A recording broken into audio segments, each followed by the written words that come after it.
होने वाले विधानसभा चुनाव को लेकर सरगर्मी तेज हो गई है और ऐसे में हम आपको एक एक विधानसभा के बारे में बता रहे हैं।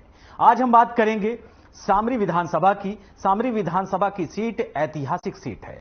लोगों का क्या कुछ कहना है हमारी इस रिपोर्ट में देखिए।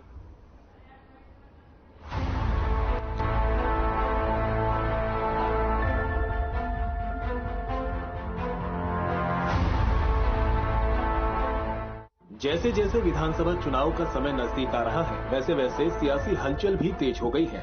पार्टियां और नेता मतदाताओं को लुभाने में जुटे हैं, लेकिन सत्ता किसे मिलेगी, इस बात का फैसला जनता को करना है। ऐसे में सामरी विधानसभा सीट में जनता का क्या मूड है, उसे भी हमने जानने की कोशिश की। सामरी विधानसभा सीट ऐसी विधानसभा सीट है जो बीजेपी का गढ़ मानी जाती है। सबसे पहले आपको सामरी विधानसभा सीट के बारे में बताते हैं। सामरी में अभी तक 13 विधानसभा चुनाव हुए हैं। बीजेपी ने 6 बार जीत दर्ज की। 1962 में निर्दलीय प्रत्याशी जयराम जीते। कांग्रेस प्रत्याशी घासी को दी थी मात। 1980 में पहली बार बीजेपी के लारंग साय जीते। 1985 में पहली बार कांग्रेस प्रत्याशी की हुई जीत। कांग्रेस प्रत्याशी महेश्वर राम ने की थी जीत दर्ज। 1990 में बीजेपी से अमीन साय जीते। 1993 में भी बीजेपी से अमीन साय जीते। अमीन साय ने कांग्रेस के बहादुर राम को हराया। 1998 में बीजेपी से सोहन लाल जीते। 2003 में बीजेपी के सिद्धनाथ पैकरा जीते। 2008 में भी बीजेपी के सिद्धनाथ पैकरा जीते। 2013 में कांग्रेस से डॉक्टर प्रीतम राम जीते। बीजेपी के सिद्धनाथ पैकरा को दी थी मात। 2018 में कांग्रेस के चिंतामणि महाराज जीते। बीजेपी के सिद्धनाथ पैकरा को हराया। ये तो था सामरी विधानसभा का इतिहास, लेकिन इस सीट पर जनता क्या कहती है वो भी आपको सुनाते हैं। शुभ नाम बताइए। जोर से बोलिएगा थोड़ा। ग्राम पंचायत 2023 विधानसभा चुनाव में इस बार किसका माहौल है, बीजेपी कांग्रेस का कि दूसरे पार्टी का?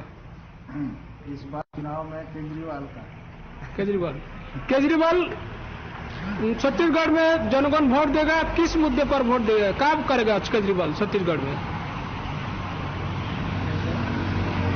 किस मुद्दे पर केजरीवाल को वोट देगा जनगण?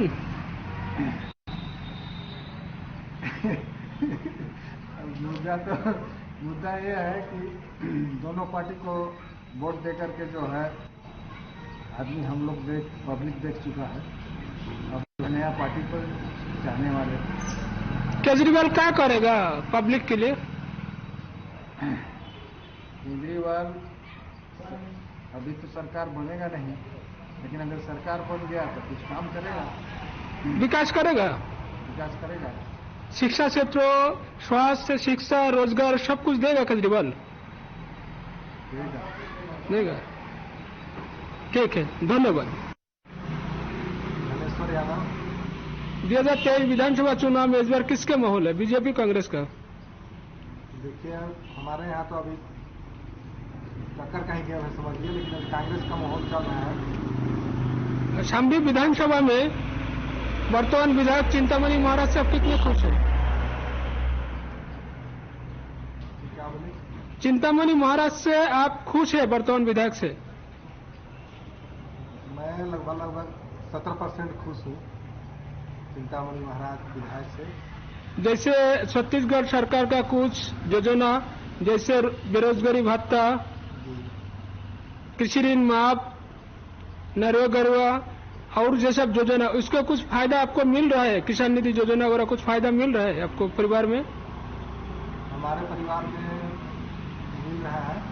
बेरोजगारी भत्ता भी मान लीजिए हमको, मेरा भाई को मिल रहा है, और मतलब हर प्रकार का जो भी योजना है उसका थोड़ा लाभ जरूर देखने को मिलता है। तो इस बार किसका पसंद करेगा मुख्यमंत्री हिसाब से, केजरीवाल को, रमन सिंह को कि भूपेश बघेल को? मैं भूपेश बघेल की हूँ। भूपेश बघेल को। तो आपका क्षेत्र में इस बार किसके, कांग्रेस का कि बीजेपी का लाहौर है? देखिए अभी माहौल कहिएगा तो मतलब दोनों का ही चल रहा है, लेकिन चुनाव आने से पहले समझ लीजिए कि अभी लगभग कांग्रेस का ही माहौल अच्छा है और आम आदमी पार्टी का भी कुछ बहुत चल रहा है। बीजेपी का माहौल भी इतना खराब नहीं है, लेकिन ठीक ही है समझिए। ठीक है, धन्यवाद। छत्तीसगढ़ सरकार का योजना का कुछ फायदा मिला है, जैसे किसान निधि योजना, कर्जा माफी, बेरोजगारी भत्ता, ऐसा कुछ मिला है फायदा? नहीं मिला है। आपका ग्राम पंचायत को जैसे रेशन सोसाइटी वगैरह कुछ चावल मिलता है? मिलता है। खाद बीज वगैरह दुकान से लेते हैं। तो इस बार चुनाव में आपका पंचायत में किसका माहौल चल रहा है, बीजेपी की कांग्रेस सरकार का? अभी तो बीजेपी का चल रहा है। बीजेपी का। तो 2023 विधानसभा चुनाव में किसके पसंद है? चिंतामणि महाराज के उद्देश्य रिपेकड़ा बीजेपी के प्रार्थी? बीजेपी। ठीक है, धन्यवाद। आपने जनता को सुना। ऐसे में इस बार का विधानसभा चुनाव और भी दिलचस्प होने वाला है, क्योंकि बीजेपी सामरी सीट को जीतने की पुरजोर कोशिश करेगी, जबकि कांग्रेस तीसरी बार जीत की तैयारी में जुटी है। अब कामयाबी किसे मिलती है वो तो नतीजे बताएंगे। Bureau report.